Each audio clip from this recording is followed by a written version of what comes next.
स्वागत है। हम कैराना और जो जितने भी उपचुनाव हुए हैं उन सभी पर हमारी चर्चा लगातार जारी है। हमारे साथ मेहमान बने हुए हैं गोपाल कृष्ण अग्रवाल हैं, बीजेपी की तरफ से प्रवक्ता हैं। अमरनाथ अग्रवाल लखनऊ स्टूडियो से जुड़े हुए हैं, कांग्रेस के प्रवक्ता हैं। राजपाल कश्यप समाजवादी पार्टी के प्रवक्ता लखनऊ स्टूडियो से जुड़े हुए हैं।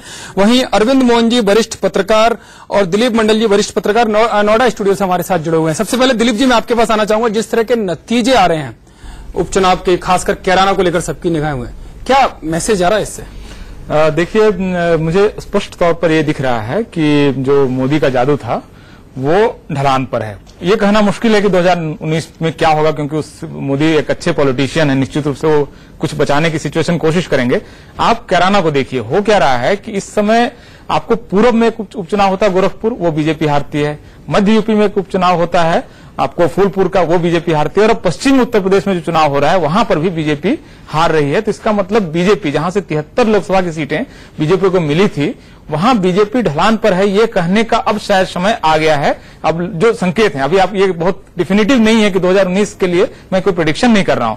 तो ये एक दूसरी चीज, कैराना जो है, कैराना देखिए हिंदू बहुल सीट है, 12 लाख हिंदू वोटर हैं और 5 लाख मुस्लिम वोटर हैं। तो बीजेपी वहां हार रही है, इसका मतलब हिंदुओं के अंदर में एक बड़ा हिस्सा है जो बीजेपी को हराना चाहता है, और हिंदू वोट के खिलाफ गए बगैर कैराना जो है वो बीजेपी हार नहीं सकती है। हमारे साथ गोपाल कृष्ण अग्रवाल बीजेपी से जुड़े हैं। गोपाल जी, दिलीप मंडल जी की बात आपने सुनी, वो कह रहे हैं कि अब ढलान पर आ गई है बीजेपी, और खासकर वो उत्तर प्रदेश जहां से 73 सीटें आपके पास है।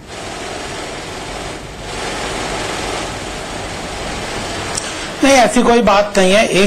2014 के बाद कंटिन्यूअसली एक के बाद एक 20 प्रदेश हम जीतते गए हैं, और ये बाई इलेक्शंस के जो रिजल्ट्स होते हैं उसमें कई इश्यूज होते हैं, लोकल होते हैं, कई तरह के समीकरण होते हैं जिनके कारण लोगों को जिन मुद्दों पे जनता वोट करती है वह मुद्दे केंद्रीय स्तर के, प्रदेश के स्तर के अलग अलग होते हैं। और हमारे लिए तो हर इलेक्शन महत्वपूर्ण है। अगर जीतते हैं तो हम उसका खुशी मनाते हैं, और अगर रिजल्ट हमारे अनुकूल नहीं है तो हम उससे शिक्षा लेके आगे बढ़ते हैं। लेकिन और तभी जब विपक्षी दल एकजुट होने की कोशिश कर रहे हैं। लेकिन सर ऐसा क्या सीख रहे हैं आप कि गोरखपुर में हारे, फूलपुर में हारे, लेकिन अब फिर कैराना में भी आप हार रहे, तो सीखा कहां? नहीं, कैसे नहीं सीखा? आप देखिए, जो बाकी प्रदेश के जो इलेक्शंस हैं उसमें भी तो सारा काम कर रहे हैं, और जनता के जो उत्तर प्रदेश के हार में, जो उपचुनाव में हार हो रहे हैं, दूसरे प्रदेशों में सीख रहे हैं, लेकिन यूपी में नहीं। 2019 तक हमें नहीं, यूपी में भी सीख रहे हैं। यूपी में अभी समय कहाँ हुआ है, 1 साल भी नहीं हुआ पूरी हमारी सरकार को। और ये जो कैराना की हार जो है, या कैराना में जो जिस तरह का रिजल्ट आ रहे हैं, उसके कई और भी कारण हैं। वहां पे एक लामबंद हो रहे हैं, वही चीज को रेप्लिकेट नेशनल लेवल पे कैसे करेंगे जी? एकजुट होकर अगर मोदी के खिलाफ इस तरह लामबंद हो रहे हैं मोदी सरकार के, तो यह अपने आप में उनकी मजबूती दर्शाता है। चलिए, राजपाल कश्यप हमारे साथ जुड़े हैं, समाजवादी पार्टी के प्रवक्ता हैं। राजपाल जी, क्या ये गठबंधन जो हुआ उसी की वजह से जीत है, या मोदी सरकार या योगी सरकार से लोगों को निराशा है, उस वजह से बढ़त बनती दिखाई दे रही है? देखिए, दोनों चीजें हैं। एक तो गठबंधन है, दूसरी योगी और मोदी सरकार के झूठ से लोग परेशान हो गए थे। अगर संवैधानिक पदों पे बैठ के लोग झूठ बोलेंगे, और जिस जनता ने इनको प्रचंड बहुमत दिया, उस जनता से झूठ बोलेंगे, अपमानित करेंगे, नौजवान परेशान, किसान परेशान, बच्चियां परेशान, और शिक्षा मित्र से लेके सब जितने भी आंगनबाड़ी कार्यकर्ता से लेके सब परेशान हैं, और आत्महत्या लोग कर रहे हैं। बॉर्डर के जिले पे बागपत में आत्महत्या की, और प्रधानमंत्री अपनी रैली को संबोधित करने के लिए, वोट लूटने के लिए बॉर्डर के जिले पे रैली की, और पूरे देश में केवल 9 किलोमीटर सड़क बना के पूरे देश में बाबा ये ऐसी लूटना चाहते थे। एक्सप्रेस वे माननीय अखिलेश यादव जी ने 350 किलोमीटर का बना के खड़ा कर दिया। जो प्रधानमंत्री अपने शहर में अहमदाबाद में मेट्रो नहीं चला पाए, माननीय अखिलेश यादव जी ने 3-3 जगह मेट्रो चला दी। वो बुलेट ट्रेन की बात करेंगे तो फिर अखिलेश यादव की सरकार क्यों गई सर? कश्यप जी जान चुकी है। अखिलेश यादव की सरकार में भी तो सारे लोग परेशान थे, जिन जिन लोगों को आपने गिनाया है। अगर इतने अच्छे काम किए होते तो अखिलेश सरकार को हार का सामना क्यों करना पड़ा? देखिए नहीं, हार का सामना तो इसलिए करना पड़ा कि बीजेपी ने झूठ बहुत अच्छे और व्यवस्थित जनता को आप इतना बुरा समझ रहे हो कि वो झूठ के बहकावे में आ जाएगी। बातों में लोग फंस गए थे, लेकिन जनता इतनी नादान है क्या? जनता नेताओं पे भरोसा करती है।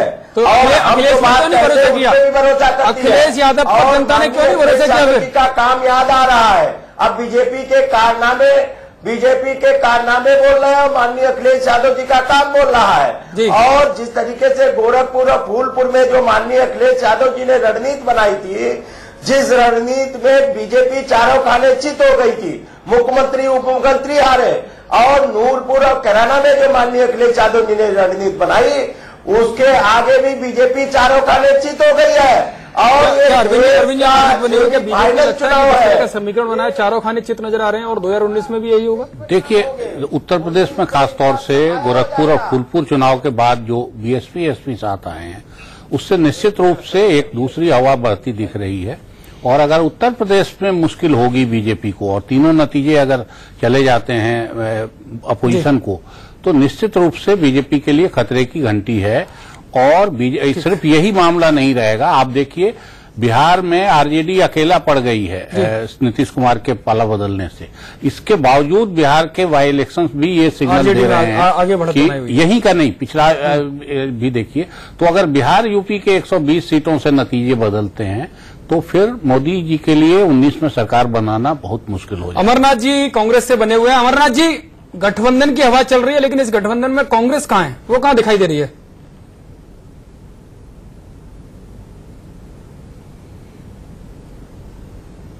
क्या आपको मेरी आवाज मिल रही है अमरनाथ जी?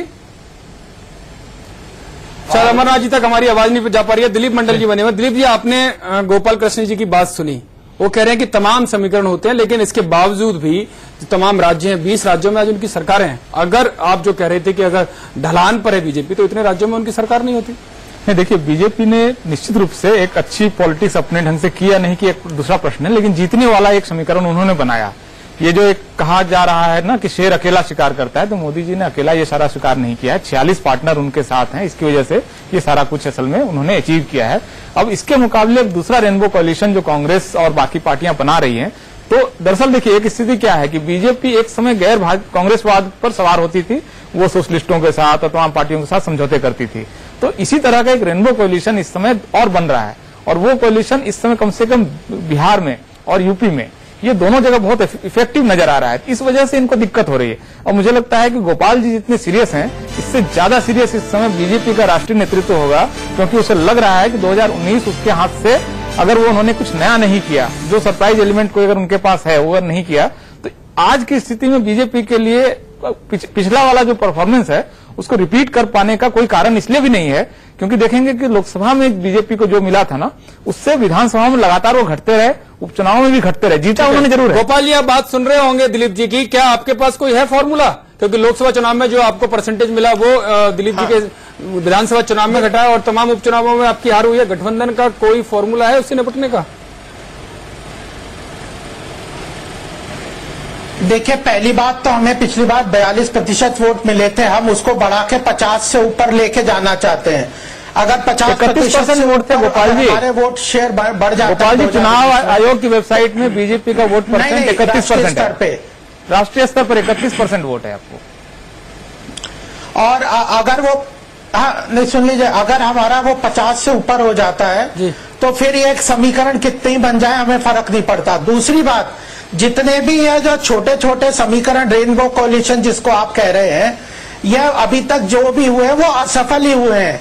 चाहे भारतीय जनता पार्टी का भी जो था 1977 का, वह भी असफल ही रहा, 2 साल में वो गिर गया। तीसरी बात, जनता अब और ज्यादा जागरूक हो गई, उसे मालूम है कि गवर्नेंस में यह इंप्लीमेंट नहीं हो पाता, गवर्नेंस नहीं चल पाती, क्योंकि सबकी बंडर बात चलती है, मैं भी ये लूट लूं, मैं भी वो लूट लूं, तो वह चलता नहीं है। और आप चौथी बात मैं ये कहना चाहता हूं कि यही सारे नरेशन 2014 के पहले था कि मोदी जी कभी नहीं जीत सकते, सारे लोग लामबंद हो जाएंगे, हो भी गए थे। Media, intellectual, so called opposition party की मोदी को बाहर रखो, मोदी की कोई वेव नहीं है, ये तो कुछ नहीं है। और उसके बाद मोदी जी जीत के बहुमत से केंद्र सरकार में आया, उसके बाद हर प्रदेश के इलेक्शन में यही बात आती है कि अब तो मोदी जी का जादू खत्म, अब और फिर उसके बाद एक प्रदेश हम जीतते जा रहे हैं। बीच में 1-2 सेटबैक हुए, बिहार, दिल्ली, लेकिन उनके बाद हम लोगों ने फिर राइज किया है। तो ठीक है, हम भी पूरे जागरूक हैं, पूरी तरह से आगे बढ़ेंगे। ठीक है गोपाल जी, हम आपके पास वापस लौट कर आएंगे। अभिषेक हमारे साथ पालघर की डिटेल के लिए बने हुए हैं। अपडेट हम पालघर